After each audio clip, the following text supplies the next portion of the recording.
activities and related activities.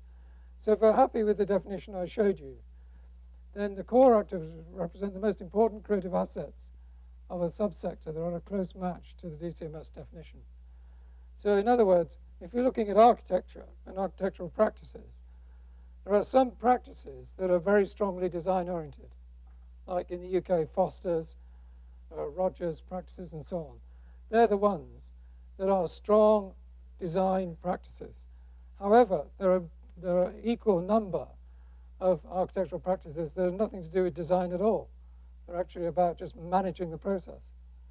So they're not that interested in the design part of it, but they are interested in getting a building up cheaply, efficiently to the client's needs, on time, etc., etc., etc. So that's what I mean about having a good sense of the detail in this.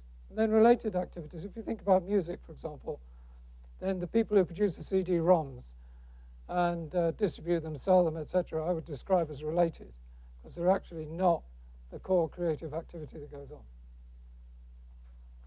So it ends up with looking like this, and there's maps like this that have been produced for all 13 subsectors. And they relate to the standard industrial classifications where they exist, and that's another problem, by the way.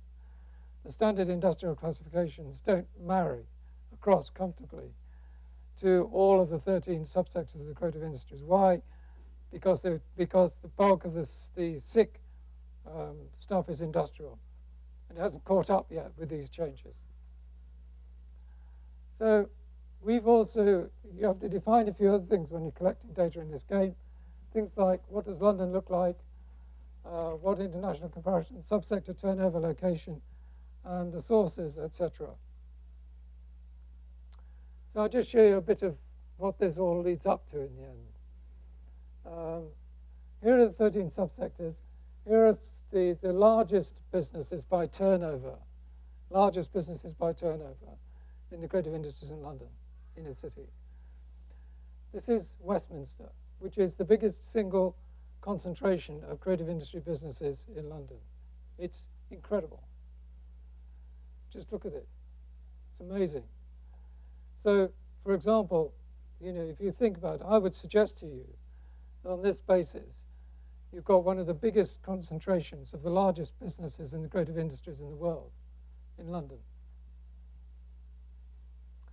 Another example is just the distribution of film and video and design. So you can see that film and video, for example, in London clusters smack in the middle of London.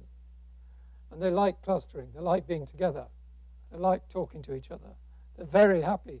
By the way, publishing can't stand each other. We've discovered they hate each other. They've all cleared off to different parts of the city, and they don't talk to each other. It's amazing. You can see that design's quite happy to be in sort of dotted about the place. It's not, clustering is not that fundamental to their lives. Here's another example of this sectoral kind of density that goes on. And this is, again, I think that this gives you some idea. And once you actually get into some data collection and analysis, this is done by postal code, you can get some sense that the reason I want to show you this is that one of the main policies in the UK is clustering by the economic development agencies. Well, actually, clustering might work for some subsectors, but not for others. So it's like, it's no good having a blanket policy on clustering when, in fact, you haven't done the work in terms of understanding the subsectors.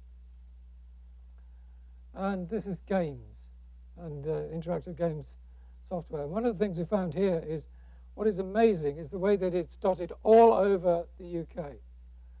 So actually, they're not that interested in clustering at all. And it's quite often about where the entrepreneur started the business that you get this kind of pattern. Or it could actually be the university where they have a course in this field, etc., etc. And it's gone to some bizarre places like Derby. I mean, who the hell's heard of Derby? But actually, there it is, interactive game software in a really sort of bizarre corner of England. Another sort of interesting way of looking at all of this is we've looked at the largest media companies, international media companies, and where their headquarters are and where they have offices, physical offices, and then produced this kind of mapping. You can see here, we were looking at it from a London perspective, just to see where the competition was, really. So you can see here that actually London's got to think very seriously about LA and New York. But it's quite a useful way of beginning to think about all of these things. And then to move on to look at the in the top companies in London in terms of the subsectors, just to give you some idea of which the subsectors are most important. And publishing, which actually we told the London Development Agency this, and they've been busily pumping money into fashion, films and video, and that end of it, and ignored publishing entirely. They didn't realize. That's the point I'm trying to make. And the arts and antiques trade, look at that. Not surprised, really. I think a few people like Damien Hirst have done quite a lot of business. So the longevity of subsectors, the publishing and art at the top of the table. The youngest subsector is computer games. It's only been established roughly about 20 years in London. And then to look at it in terms of the turnover of the top 20 companies in this respect, you get then you can see the publishing comes out pretty strongly, and software and so on, and advertising. So publishing outstrips the other subsectors, software and advertising. Crafts and performing arts are poor performers. I think we all knew that anyway. But we've actually got evidential confirmation that that's what it actually looks like. So really what this adds up to is saying, hang on a minute, maybe we've got to think about the importance of publishing in London. And that I've already talked to you about, but it gives you a clear distribution of where the subsectors are in the different postal codes in London. But altogether, the computer and videos are top of the margin in terms of profit. So it's interesting, isn't it? Computer and games are the youngest subsector, but the most profitable.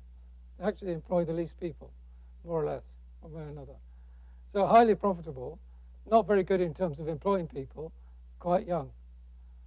See where I'm coming from in terms of just saying, let's just think about this a bit. On the other hand, you've got something like publishing, which is the second most profitable, employs quite a lot of people, and is very, very well established. I think I know where, if I was an investor, I'd start to think about putting my money. So some interesting questions here.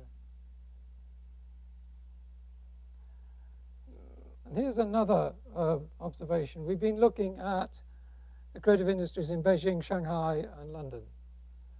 And we've used the DCMS definition to give us the mechanism for doing this. And we've done this using a consistent definition and using data sets from these three cities, which took us a long time to get together. But this is really interesting because you get things like architecture coming out in Shanghai as being really important, and fashion coming out in Shanghai as being really important. Software and IT services in Beijing, look at that. It's really quite interesting. Now, I'll tell you a bit more about that. It's not surprising, is it, that you get architecture, for example, being as strong as it is. They build a hell of a lot in Shanghai and Beijing. But what is interesting is that these companies are vertically integrated companies. So the design creative function is integrated into the company. Whereas what we've done in the UK is split it all up.